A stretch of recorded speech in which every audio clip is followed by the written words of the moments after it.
Oke, baiklah. Eh, untuk materi yang kedua, MATLAB dan respon sistem ya. Jadi tadi kalian sudah mencoba MATLAB untuk TF TF itu untuk transfer function ya. Transfer function dengan menggunakan step, kemudian respon sistem. Respon sistem itu ya juga menggunakan step.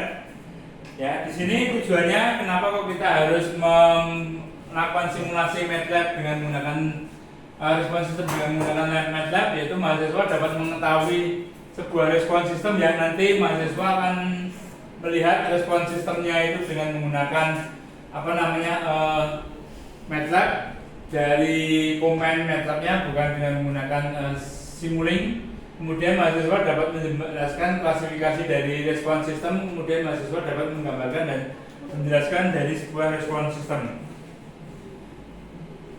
Di sini kenapa kok kita harus mengetahui respon sistem ya? Karena respon sistem adalah sebuah perubahan perilaku output terhadap perubahan sinyal input.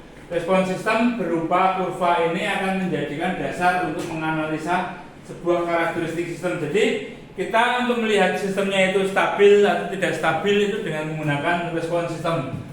Bentuk kurva respon sistem dapat dilihat setelah mendapatkan semua sinyal input. Nanti ada beberapa sinyal input seperti sinyal step, rem, kemudian ada impulse yang akan kita gunakan untuk menganalisa dari sebuah respon dari sebuah sistem tersebut.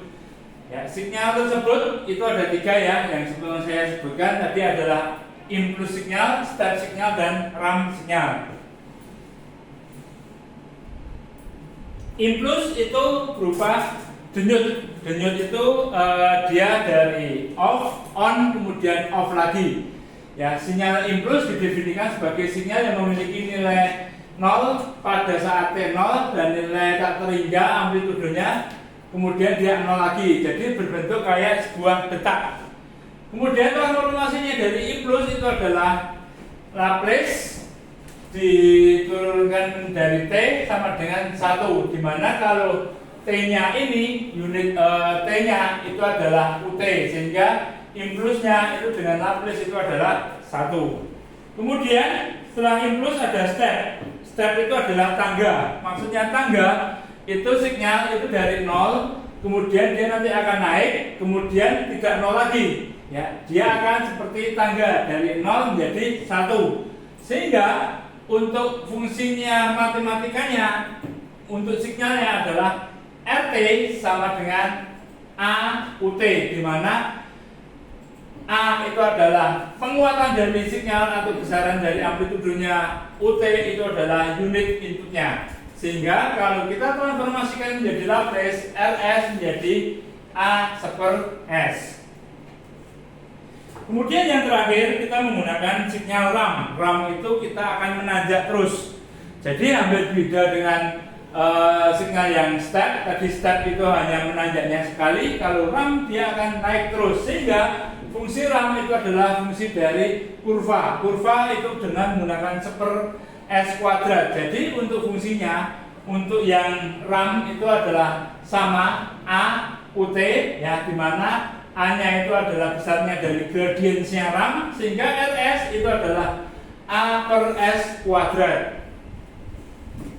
Dari sini nanti kita akan membuat sebuah klasifikasi dari respon sistem. Respon sistem itu nanti terdiri dari 2, yaitu respon sistem dari waktu dan respon sistem dari frekuensi. Jadi beda, kalau respon sistem dari waktu itu nanti akan mengetahui karakteristik respon yang spesifikasi performansinya berdasarkan dengan pengamatan bentuk dari output terhadap perubahan waktu. Kalau dalam frekuensi itu karakteristik respon yang spesifikasi responsinya didasarkan pengamatan magnitude dan sudut fase dari penguatan atau gains-nya. Kemudian di sini kalau waktu itu antara lain frekuensi gain crossover, frekuensi fase crossover, kemudian frekuensi cut off filter. Kemudian ada frekuensi bandwidth filter, kemudian ada gain margin, fase margin, kemudian ada storage gain, dan ada masih banyak lagi.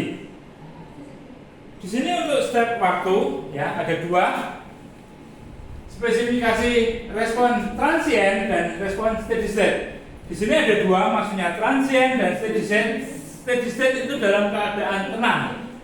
Transient itu dalam keadaan dia terjadi perubahan dari 0 menjadi 1. Jadi spesifikasi respon transient itu adalah spesifikasi respon sistem yang diamati mulai saat terjadi perubahan sinyal input. Jadi input kalau tadi dari step ya, dari 0 kemudian dia 1. Nah, pada waktu dia 1 untuk outputnya transiennya itu dia ada waktunya, time delay-nya berapa, kemudian ada rise time, peak time, settling time, dan ada overshoot.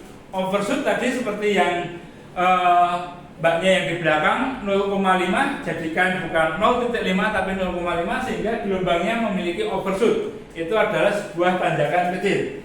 Kemudian steady state itu adalah spesifikasi respon diamati saat respon masuk ke dalam steady state atau kondisi waktu yang mau diam, stabil. Nah, di sini untuk steady state itu ada error steady state. Maksudnya error steady state kalau kita membuat sebuah set point, misalnya set pointnya 1, sinyalnya itu ada di 0,9, itu adalah error steady state-nya adalah 1. Kemudian ada error kecepatan maupun error percepatan. Kemudian di sini untuk respon sistemnya dari tanggapan sistem ya, dari tadi ada time respon, ada frekuensi respon.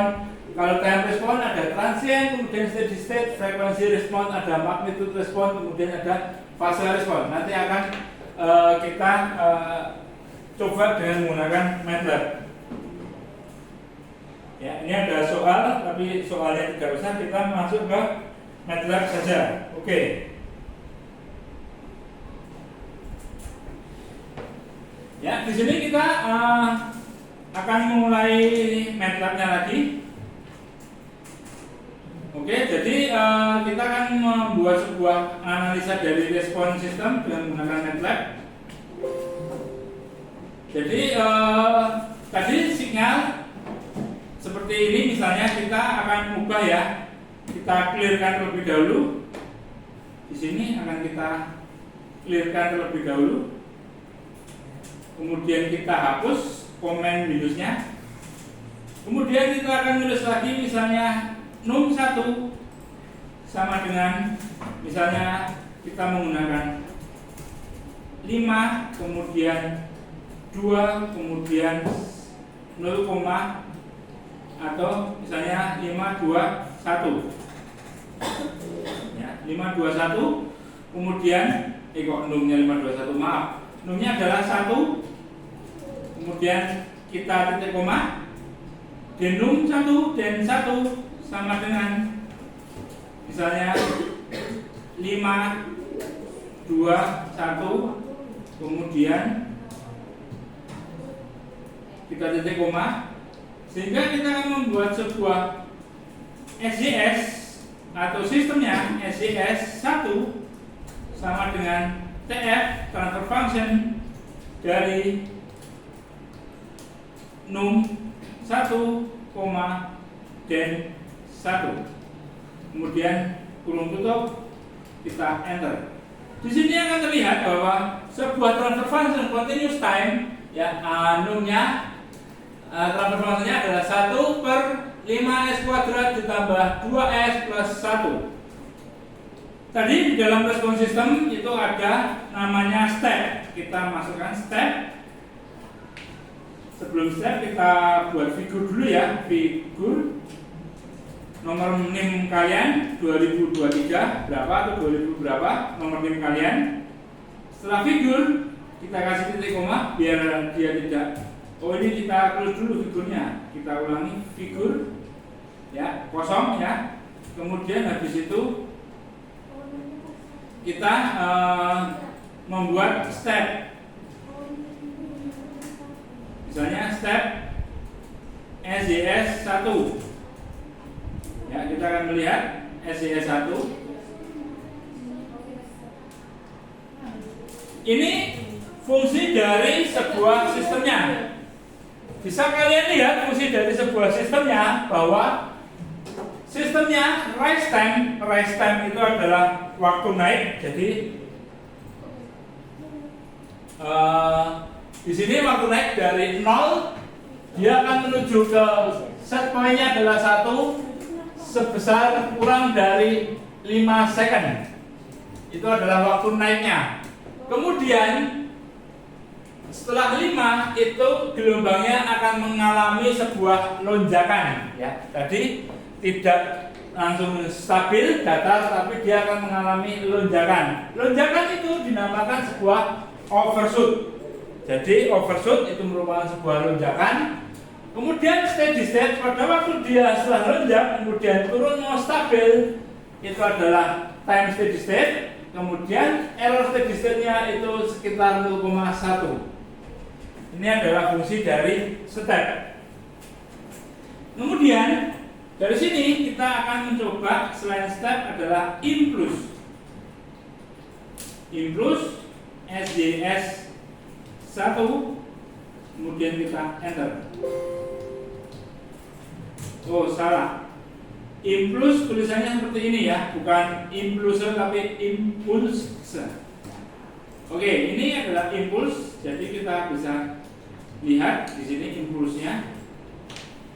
Dengan menggunakan impulse, jadi sinyal dia akan on kemudian off.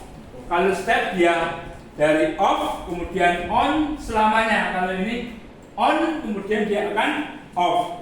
Pada waktu dia on kemudian off, dia akan terlihat bahwa dia on-nya itu rest time-nya sangat cepat, ya. Kemudian dia mau menuju ke steady state 0-nya, dia akan sebesar 20 second atau waktunya.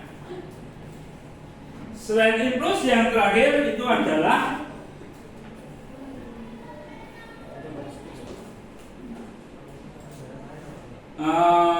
impulse RAM ya. Kita coba RAM SJS 1, kita RAM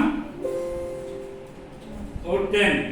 Apa coba DEM itu? ODEM itu adalah damping ratio. Jadi tadi dari step kita akan mengetahui damping rasionya sebesar berikut ya. Jadi ada eigenvalue, kemudian ada damping, ada frekuensi.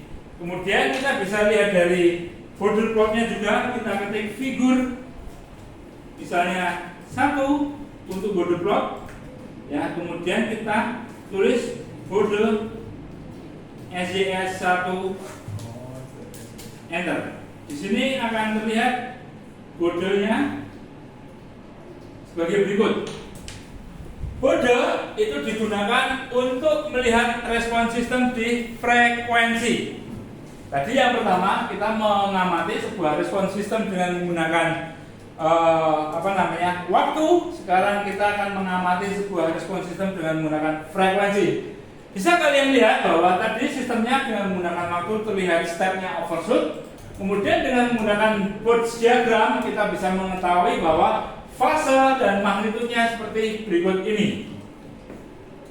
Selain itu kita juga bisa mengamati dari Nyquist. Jadi ada sebuah pemodelan namanya Bapak Nyquist ya. Biar tidak salah saya kopikan dari sini Nyquist. Ya, Nyquist itu adalah Bapak kendali atau Bapak kontrol juga. Ya, dari Nyquist ini kita bisa akan melihat sebuah polanya ya. Dari sini kita bisa melihat bahwa sistem ini sebenarnya stabil, akan tetapi dia memiliki sebuah titik, itu titiknya di sebelah kanan dari sumbu imajiner ya. Bisa dilihat dari sini, ini adalah real axis dan ini adalah imaginer axis. Jadi sumbu di dalam sebuah kontrol itu ada dua, imajiner dan real. Kalau dia titiknya poolnya berada di sumbunya di imajiner, kendalinya, kontrolnya, sistemnya akan stabil. Tapi kalau di real axis, kendalinya tidak stabil. Bisa dilihat di situ dia berada di sebuah ini sebelah kanan. Kita juga bisa ngecek dengan menggunakan pool ya. Misalnya kita ketik di sini adalah figur 2.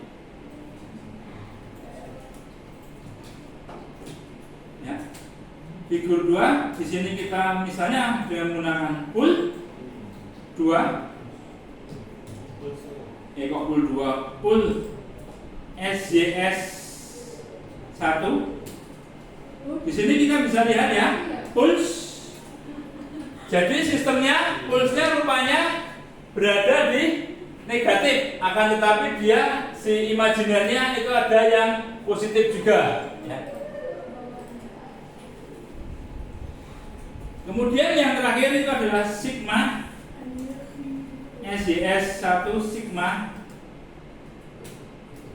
Ini digunakan untuk melihat karakteristik dari sebuah sistem dengan menggunakan respon frekuensi. Ya, di sini ada singular value dB-nya, bahwa di sini ada sedikit lonjakan, kemudian dia frekuensinya yang ke 10 pangkat 1 dia akan mendekati ke negatif 60. Ya, mungkin itu dari saya respon sistem.